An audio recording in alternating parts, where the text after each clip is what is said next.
नमस्कार, विशेष का वक्त है। मैं हूं आपके साथ आशीष प्रमोद गोस्वामी।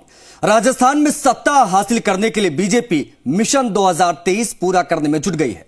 प्रदेश बीजेपी गुर्जर समाज को साधने के लिए पीएम मोदी की चुनावी एंट्री करा रही है। इसी साल होने वाले विधानसभा चुनाव से पहले प्रधानमंत्री मोदी राजस्थान के दौरे पर आ सकते हैं। मोदी 28 जनवरी को भीलवाड़ा के आसींद में गुर्जरों के आराध्य देव देव नारायण भगवान की 1111वीं जयंती पर आयोजित कार्यक्रम में शामिल हो सकते हैं। कहीं ये गुर्जरों को साधने की कवायद तो नहीं, क्योंकि राजस्थान में गुर्जरों का एक बड़ा वोट बैंक है। सियासी समीकरणों की पड़ताल करती हमारी एक खास रिपोर्ट देख लीजिए। विधानसभा का सजा रण, वोट बैंक साधने की मची होड़, गुर्जरों पर बीजेपी का दाव, पार लगेगी सत्ता की नाव।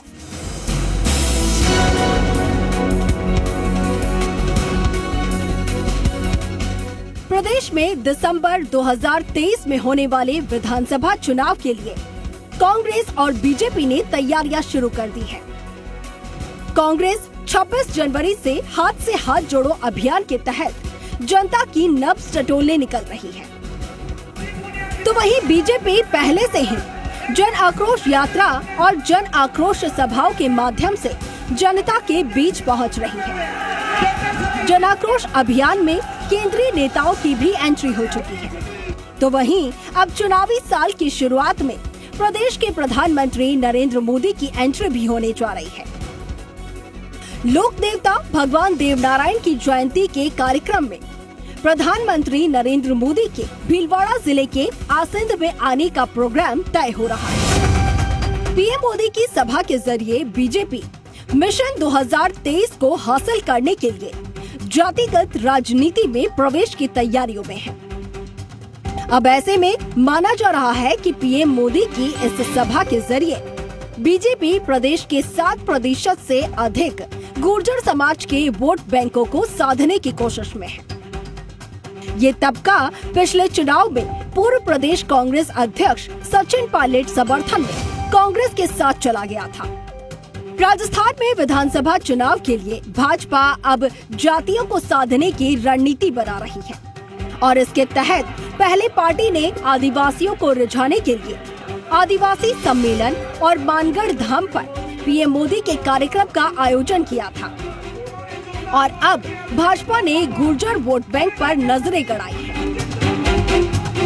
गुर्जर वोट बैंक को साधने के लिए प्रधानमंत्री नरेंद्र मोदी 28 जनवरी को भीलवाड़ा के आसींद में गुर्जरों के आराध्य देव देव नारायण भगवान की 1111वीं जयंती पर आयोजित कार्यक्रम में हिस्सा ले रहे हैं। बीजेपी प्रदेश प्रभारी अरुण सिंह ने कहा कि पीएम मोदी का राजस्थान दौरा बन रहा है। पार्टी कार्यकर्ताओं को सभा की आवश्यक तैयारियों को लेकर दिशा निर्देश दे दिए गए हैं।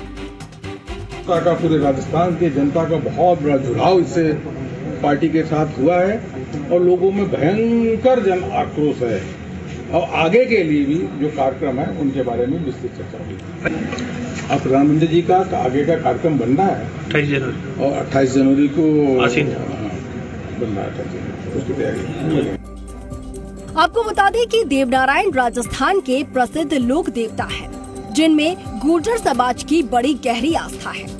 तो वहीं भीलवाड़ा जिले में आसींद के पास मालासेरी में देवनारायण का जन्म हुआ।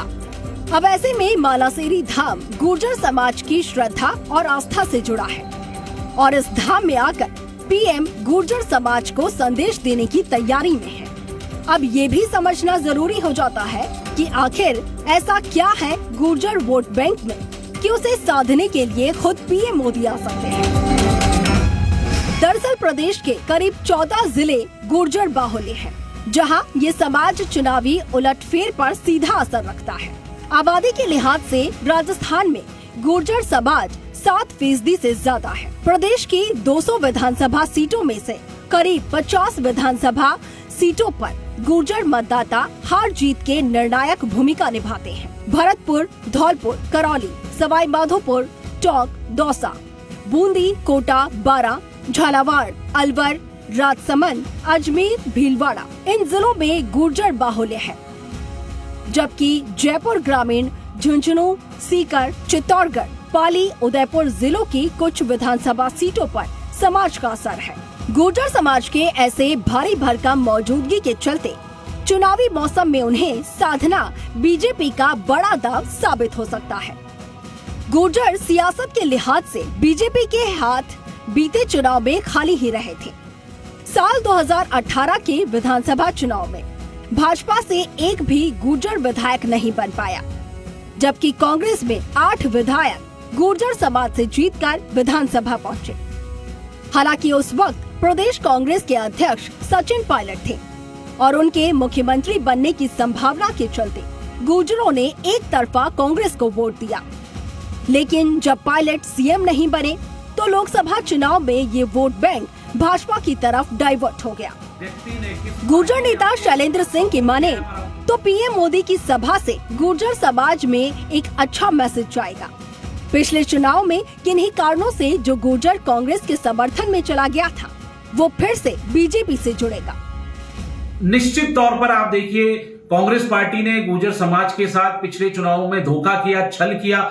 अब गुर्जर समाज बेवकूफ नहीं बनेगा। गुर्जर समाज समझता है कि किस व्यक्ति ने, किस पार्टी ने हमको सपोर्ट किया है, हमारा उत्थान किया है। मैं आपको बता देना चाहता हूं, ये प्रधानमंत्री नरेंद्र मोदी जी की भारतीय जनता पार्टी की सरकार है, जिन्होंने पिछड़ों की सुध ली, पिछड़ों का उत्थान किया और पिछड़ा वर्ग आयोग को एक संवैधानिक दर्जा दिया। जो सैकड़ों सालों से लड़ाई लड़ रहा था पिछड़ा वर्ग, उसको संवैधानिक दर्जा देने का अगर काम किया है तो प्रधानमंत्री नरेंद्र मोदी जी की भारतीय जनता के नेतृत्व में भारतीय जनता पार्टी की सरकार ने किया।